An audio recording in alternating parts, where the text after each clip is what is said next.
What happens if you don't consciously continue to grow? What happens if you don't quit, if you don't give up, if you don't die and you push yourself?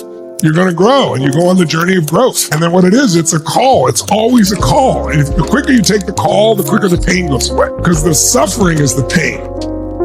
The physical pain, that's for the moment. The minute you change your focus, the pain goes. You can be in physical pain. We've all done this. Who's had that? Major physical pain, and something else gets your total attention. And where's the pain? Gone. And we all get it. And right when we think we don't need it, or we finally arrive, that's the ego. What happens though when you go on that journey? You're in uncertainty, and that's what makes us have to do something new, think something new, come up with a new belief. That's when we reach out and find new mentors, new friends. That's where the journey goes. And then what do? You slay the dragons. And then what do? You come home the hero. And you come home the hero with an experience to share, not thoughts to share.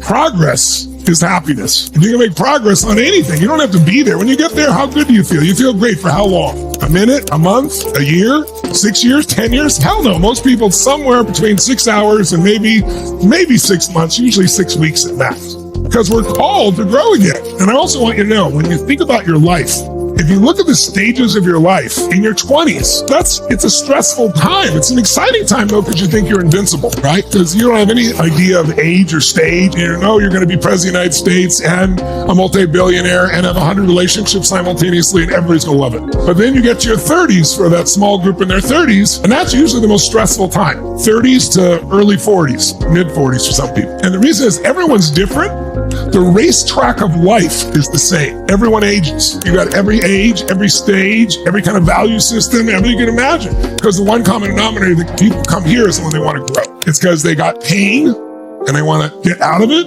or they got pleasure and they want a different level more of it. That's who comes here. 35 to 55 is the stages that most people go through their most expansive growth. And somewhere in that range, people wake up and realize, I got to go for it. Growth and giving. You grow, you conquer the dragons, you got more to share, you got more to give, you're able to give it, and then the next thing comes again. Now you can become the person driving that growth if you consciously decide what you're going to do rather than wait for things to happen.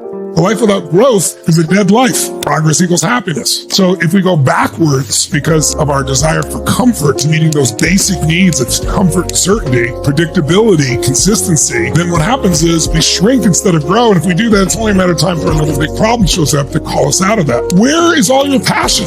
Your passion is in the realm of uncertainty. Quality of your life is in direct proportion to the amount of uncertainty you can comfortably live with. Not survive, comfortably live with. Because the more you have to be certain, the more you have to be the same. And nothing in the world is the same. You're not the same. They're not the same. The world's not the same. Any version of the story that you've developed about how things aren't great, they're magnificent, you're living your dream. The growth between 53 and 64 was beyond imagination. Because you don't think you're starting over. When you tell yourself that, you just yourself. You're not starting over. You couldn't possibly start over. You're starting fresh. And what do you have? You have all your life experience to pull from. Now you can do more things with your pinky than when you work 24 hours a day. And so you have to remember that, because otherwise you enter an identity of a broken person or an identity of a wounded soul. And that's horseshit. That's a slap to the face of your creator. You're so much more than that. Everybody in this room is so much more than that. And you clearly are. Or so many people go through cycles. You go at something, you know what you really want to achieve, you know what you really want to go for, you push like crazy, and you achieve it, you experience it, you break through. And then there's a point, usually because you've succeeded, maybe not, where you question, well, is this the right thing? Am I really made for this? Is this what I want to do for the rest of my life? Then one of two things happens. You either realize how great you have it and you recommit to it, you go for another cycle, 5, 6, 7 years. Those things start to change as time goes by, because people start to have at some stage they start to realize life is not forever, at least in this plane of existence. And then there starts to be scarcity. How do you deal with that scarcity? Does it make you savor more of the moments, to take in the people you love, to be with your children at a different level? People used to tell me when I was, 30, 35, I have a lot of friends, Peter Guber, some of you know, Steve Wynn, people like that, they're 18 years my senior. So I've always looked at them because they've been incredibly successful people, and I've admired and respected them, but I've also wanted to do the same thing you did, Carlos. I want to learn. I want to know the road ahead. And while we're all different, I knew there were certain patterns. But I remember early in my 30s, Peter would tell me things, he's in his 50s, and he's like, Tony, trust me on this. You're in the beginning of the beginning of the beginning of the beginning of this stuff.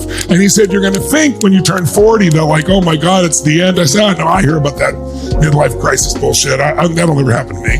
When I turned 40, I got divorced. My kids were not talking to me because I initiated a divorce. My finances went completely upside down. I've been the best in the world at what I've done. I was very wealthy, and suddenly overnight, I was paying someone else, a woman who used to live with me, a couple $1 million a year before I even ate. I met this young lady, and a couple months later, she's like with me, and we don't have anything. We're having to take care of her. It's brutal. Felt like the whole thing was over at 40.